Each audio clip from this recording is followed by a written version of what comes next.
الحمد لله وحده والصلاة والسلام على من لا نبي بعده أما بعد قال ربيعة بن كعب الأسلمي كنت أبيت مع رسول الله صلى الله عليه وسلم فأتيته بوضوئه وحاجته فقال لي سل فقلت أسألك مرافقتك في الجنة قال أو غير ذلك قلت هو ذاك قال فأعني على نفسك بكثرة السجود أو كما قال عليه الصلاة والسلام رواہ المسلم۔ حدیث نمبر 1094۔ ہر مسلمان کی یہ خواہش اور تمنا ہوتی ہے کہ مرنے کے بعد جنت میں پیارے نبی صلی اللہ علیہ وسلم کا ساتھ نصیب ہو جائے۔ آج میں آپ کے سامنے ایک ایسا عمل بیان کروں گا کہ جو مسلمان چاہے وہ مرد ہو یا عورت اگر اس عمل کا اہتمام کر لے تو اس کو مرنے کے بعد جنت میں پیارے نبی صلی اللہ علیہ وسلم کا ساتھ نصیب ہوگا۔ اور یہ بات میں اپنی طرف سے بیان نہیں کر رہا ہوں بلکہ سید البشر والانبیاء اللہ تعالیٰ کے محبوب پیارے نبی محمد الرسول اللہ صلی اللہ علیہ وسلم نے خود ارشاد فرمائی ہے۔ بہت توجہ اور دھیان کے ساتھ سنیے اور اس پر عمل کرنے کی نیت سے سنیے۔ جو بھی اس پر عمل کرے گا مرنے کے بعد ضرور اس کو پیارے نبی صلی اللہ علیہ وسلم کا ساتھ جنت میں نصیب ہوگا، کیونکہ میرا، آپ کا اور پوری امت مسلمہ کا عقیدہ ہے اور اس پر ایمان ہے کہ پیارے نبی کا فرمان جھوٹا نہیں ہو سکتا۔ آپ کے کلام میں اگر شبہ بھی کیا جائے تو ایمان کی خیر نہیں۔ آپ نے جو بات بھی ارشاد فرمائی ہے وہ 100% صحیح اور حق ہے۔ تو سنیے، حدیث پاک کی ایک معتبر کتاب ہے مسلم شریف۔ اس کتاب میں حضرت امام مسلم علیہ الرحمہ نے 1094 نمبر کی حدیث بیان کی ہے کہ ایک صحابی ہیں حضرت ربیعہ بن اسلمی رضی اللہ تعالی عنہ، وہ فرماتے ہیں ایک مرتبہ میں نے رسول اللہ صلی اللہ علیہ وسلم کی خدمت میں تہجد کی نماز کے لیے پانی پیش کیا۔ آپ نے وضو کرنے کے بعد فرمایا، سل، اے ربیعہ مانگو، کیا مانگتے ہو؟ ظاہر ہے کہ جب آپ صلی اللہ علیہ وسلم خود فرما رہے ہیں مانگو، فرمائش کرو، تو آپ کا مقصد ہوگا کہ تمہارا جس چیز کو دل چاہتا ہو یا تمہیں جس چیز کی ضرورت ہو اس کو بتلاؤ، میں اللہ تعالیٰ سے دعا کروں گا کہ اللہ تعالیٰ وہ تمہیں عطا فرما دے۔ اگر نبی اچانک ایسی بات فرما دیں تو آدمی امتحان میں پڑ جاتا ہے کہ میں کیا مانگوں۔ اگر ہم جیسا کوئی آدمی ہو تو فوراً کہے گا مجھے فلاں پلاٹ یا فلاں فلیٹ دے دیں یا فلاں گاڑی یا اتنی دولت دے دیں، لیکن حضرت ربیعہ صحابی تھے، رسول اللہ صلی اللہ علیہ وسلم کی صحبت اور ان سے تربیت حاصل کیے ہوئے تھے، دنیا اور دنیا کی ساری نعمتوں کو ٹھکرا دیا اور برجستہ ایسی چیز کو مانگا جس کی ہر مسلمان خواہش اور تمنا کرتا ہے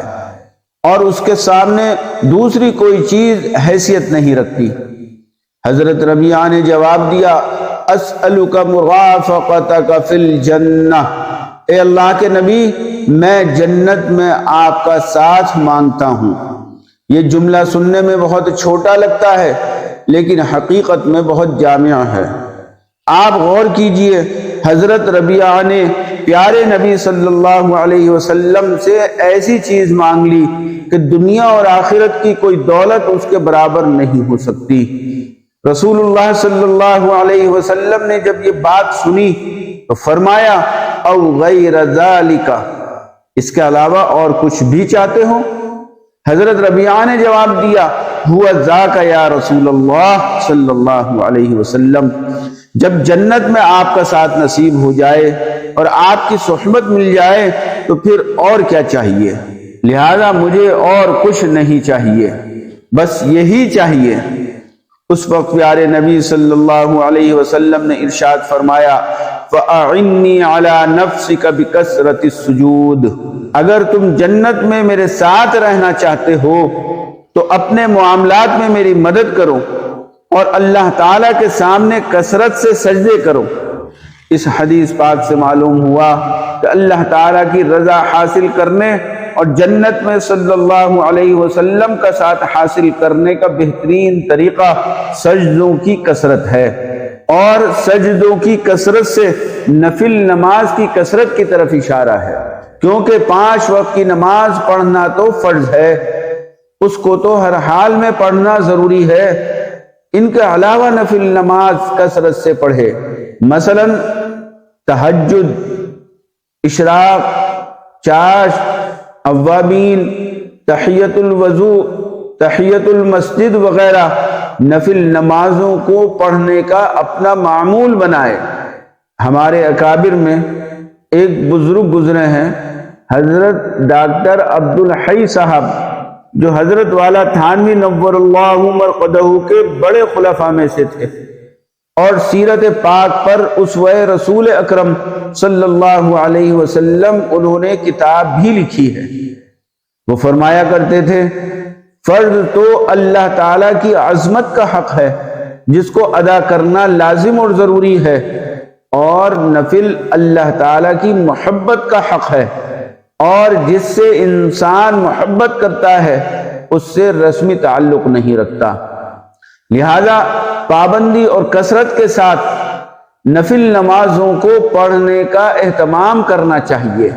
یاد رکھیے سجدے سے زیادہ لذیذ کوئی عبادت نہیں۔ حدیث پاک میں بیان کیا گیا ہے کہ بندہ سجدے کی حالت میں جتنا اللہ تعالیٰ سے قریب ہوتا ہے اور کسی حالت میں اتنا قریب نہیں ہوتا۔ انسان اپنی پیشانی جس وقت زمین پر رکھتا ہے اس وقت ساری کائنات اس کی پیشانی کے نیچے ہوتی ہے، کیونکہ یہ سجدہ حقیقت میں اللہ تعالیٰ کی چوکھٹ پر ہو رہا ہے۔ کسی نے کیا خوب کہا ہے، کسی کا آستانہ اونچا ہے اتنا، کسی کا آستانہ اونچا ہے اتنا کہ سر جھک کر بھی اونچا ہی رہے گا۔ بہرحال اس حدیث پاک میں پیارے نبی صلی اللہ علیہ وسلم نے حضرت ربیعہ سے فرما دیا کہ اگر جنت میں تم میرے ساتھ رہنا چاہتے ہو، جنت میں میری صحبت اور میری رفاقت چاہتے ہو تو کثرت کے ساتھ سجدے کر کے میری مدد کرو۔ خیال رہے یہ بات حضرت ربیعہ کے لیے ہی خاص نہیں ہے، بلکہ جو بھی انسان کثرت کے ساتھ اپنی پیشانی اللہ تعالیٰ کی چوکھٹ پر رکھے گا، اللہ تعالیٰ اس کو جنت میں رسول اللہ صلی اللہ علیہ وسلم کا ساتھ نصیب فرمائیں گے۔ ایک بات اللہ تعالیٰ نے اس ناچیز کے دل میں ڈالی کہ اگر کوئی شخص ان 3 باتوں میں سے ایک بات پر بھی عمل کر لے اور اس کو اپنا معمول بنا لے تو انشاءاللہ تعالی مجھے امید ہے کہ اللہ تعالیٰ اس کو جنت میں رسول اللہ صلی اللہ علیہ وسلم کا ساتھ نصیب کریں گے۔ وہ 3 باتیں یہ ہیں، نمبر 1 تہجد، اشراق، چاشت، اوابین، تحیت الوضو اور تحیت المسجد کی نفل نمازوں کو انسان پڑھنے کا اپنا معمول بنا لے۔ نمبر 2 دوسرا عمل یہ ہے 5 وقت کی فرض نماز اور سنت موقدہ کے ساتھ نفل اور سنت غیر موقدہ کو پڑھنے کا بھی اہتمام کریں۔ مثلا ظہر میں فرض سے پہلے کی 4 رکعت اور فرض کے بعد کی 2 سنتیں پڑھ کر 2 نفل بھی پڑھیں، اور عصر سے پہلے اگر موقع ہو تو 4 نہیں تو 2 رکعت ہی پڑھیں، اور مغرب میں 2 سنتوں کے بعد کم از کم 2 اور اگر ہو سکے تو 4 یا 6 رکعت نفل پڑھیں۔ اسی طرح عشاء میں فرض سے پہلے 4 یا 2 رکعت نفل اور فرض و سنتوں کے بعد 2 نفل پڑھنے کا اہتمام کریں۔ نمبر 3، تیسرا عمل یہ ہے کہ اپنا معمول بنائیں کہ روزانہ 2 رکعت نفل پڑھ کر اللہ تعالیٰ سے دعا کیا کریں کہ اللہ جنت میں رسول اللہ صلی اللہ علیہ وسلم کا ساتھ نصیب کر دیجئے۔ روزانہ 2 رکعت پڑھ کر دعا کرنا یہ بہت بڑی نعمت کو حاصل کرنے کا بہت آسان عمل ہے، کم از کم اس کو پابندی سے کر لیں۔ مجھے امید ہے کہ اللہ تعالیٰ اس پر عمل کرنے کی برکت سے جنت میں رسول اللہ صلی اللہ علیہ وسلم کا ساتھ نصیب فرمائیں گے۔ اللہ تعالیٰ مجھے بھی اور آپ سب کو بھی جنت میں پیارے نبی صلی اللہ علیہ وسلم کا ساتھ نصیب فرمائے، اور اس مقصد کو حاصل کرنے کے لیے جو کوششیں اور اعمال کرنے کی ضرورت ہے اللہ تعالیٰ وہ ہم سب کو کرنے کی توفیق عطا فرمائے۔ آمین یا رب العالمین، وآخر دعوانا ان الحمد للہ رب العالمین۔